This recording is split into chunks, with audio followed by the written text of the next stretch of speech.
All right, so here we are back, um, and we are going to talk about the first part of the book of Kale Yukinokuni Tales. So I'm just gonna go through pretty much what goes on with the book, if you guys are interested at all, just to kind of help with what my vision is, and I'll talk a little bit about what my head was going through when I was writing each part of Act One, right? So in part one, I called it Beneath Rogue Waves, just because it starts with him going underwater.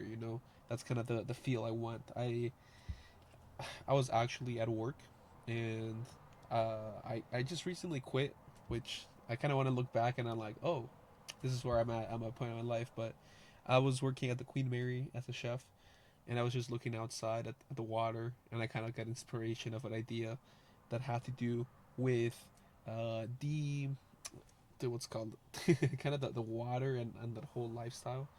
Let me see if I can fix this real quick. There you go. You guys can see that a little bit better.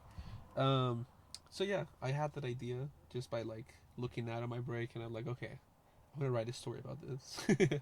So, anyways, he starts his journey by gathering materials for his coverboard company, which he's well known for in the planet, and then he stumbles upon in kind of like a light, something that catches his eye, and so he goes towards it, and as he's going towards it, he sees kind of like an anomaly, right? So I thought it would be a pretty cool idea that inside the water there would be kind of a time anomalies where it has a lot of potential to create really cool scenarios. So in this case, there's a crab that instead of breaking the underwater station he was in, he was actually repairing it because he was stuck, right? And it was like a pretty famous incident where the crab had destroyed the whole thing. I know I'm just rambling, but like maybe people find this interesting.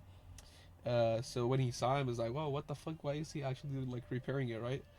But he saw like the compass in his claw, and he's like, "Fuck it, I need that shit."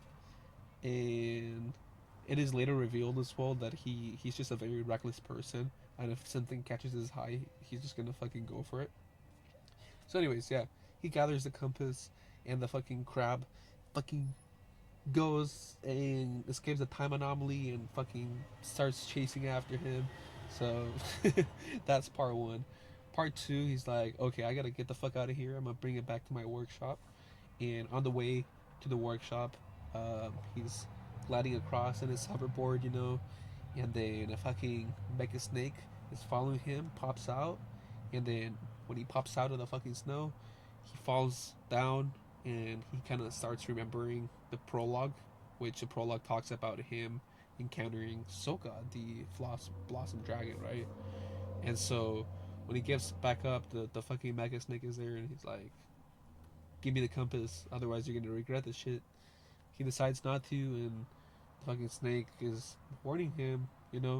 I got the idea. I wanted to do like a lot of mecha shit because it'll be more important later on in the story. And the snake kind of represents like Adam and Eve, so it's kind of like a warning of like, hey, you know, I told you. But anyways, the story continues on.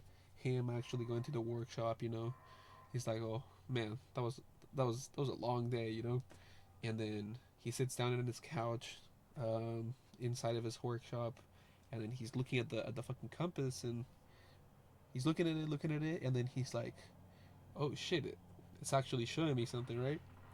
And then the compass is pretty much showing him a vision of the lake, and he recognized it because he fell and he remembered pretty much that thing that happened, right? So he's like, oh damn, I gotta go back to the lake, and I can't just like say no to this. So this seems like a pretty important thing, especially since it's connected to my past. So he's like, all right, what do I gotta do? Here comes part four. So part four, he's like, okay, I need to get a navigator, and the only navigator he's gonna get or he's gonna trust with this is someone called Maliki. So Maliki is someone he's had a lot of like past history with. Um, yeah, someone very important in his lifetime. Also, I just want to take a little break. You guys can hear the train and the stuff in the back. It is totally intentional. Like I just kind of wanted to add it as a thing. I don't know. It's just very yeah. It's just out there. But going back, yeah, Malky is someone he has a lot of history with. So he's like kind of hesitant, but I mean, he's hesitant because she does not want to talk to him anymore because of something that happened in the past. And so in part five, or part four, it explains kind of what happens, but not fully. It later on, like in part two, I have another prologue that talks more in depth into that. But they start talking in a tavern. You know that Kale knows she sometimes hangs out there. Anyways, he's really trying to convince her. You know, she's very hesitant, and she's like, "Nah, man, you fucked up big time." You know, essentially what happened is that their other third friend got caught lost in a time anomaly. You know, and now he's talking about him after going time anomalies, and she's like, "Oh, I don't know," but I mean, ultimately, it's like, oh, they get along. So uh, he gets to convince her into actually joining him, and he's like, fuck yeah. But they go to the workshop and they talk about what they're gonna do. You know, Kale reveals a very exciting brand new hoverboard, just kind of like a chariot in a way, where it's like self-driving. It has music. It has all the stuff you can possibly imagine. It's kind of like a futuristic car in a way. So it's like a car mixed in between the future and the past. I think it's a pretty cool idea. But the act one ends with both of them just going to sleep. And yeah, I don't know if I'm moving this a lot. I feel like I'm moving my leg a lot, so I'm sorry if I'm like if you're looking at this camera. Here, let me see if I can. Whoa. Oh shit, this is very scuffed. This camera instead of this camera. Anyways, yeah. I think part of this being scuffed it adds to the charm of it. But yeah, that is kind of the idea that I have. So that being said, if you guys are watching this and are still watching, somehow interested in this, which is just me talking literally, I wanted to show you guys um, what I've been cooking up, right? So I wanted to explain the beginnings of the second part. So it starts with the prologue. You guys can stop and read it. I honestly don't care. I've actually like completely finished writing the prologue, which is the part one. It talks about how Kale was just a kid, you know. Talks about the mentor Vera, which is gonna be a very important character in this story.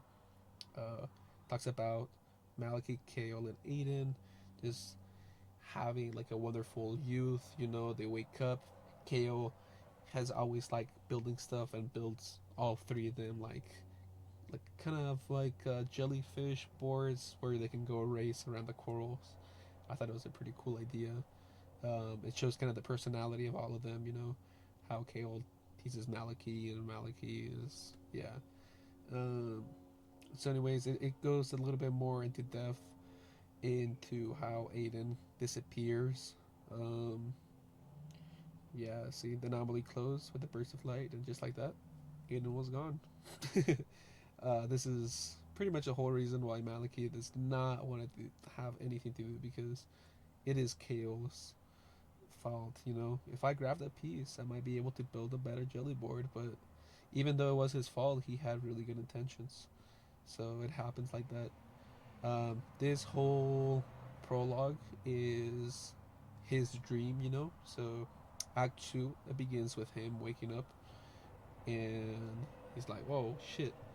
And the only thing I'm gonna add into this is that Malky disappears, and he has to make a decision of like, "Oh man, what the fuck?" So he finds a bracelet in the floor, and he's kind of like deciding, "Oh, do I have to, um, do I have to like try to go find her, or should I go to the lake?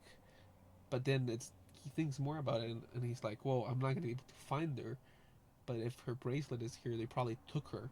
And he tries looking for the compass. The compass is not there, so he pretty much comes to the conclusion that they're taking her as a navigator to the lake as well. So this act essentially makes him realize that he's gonna have to go to the lake regardless.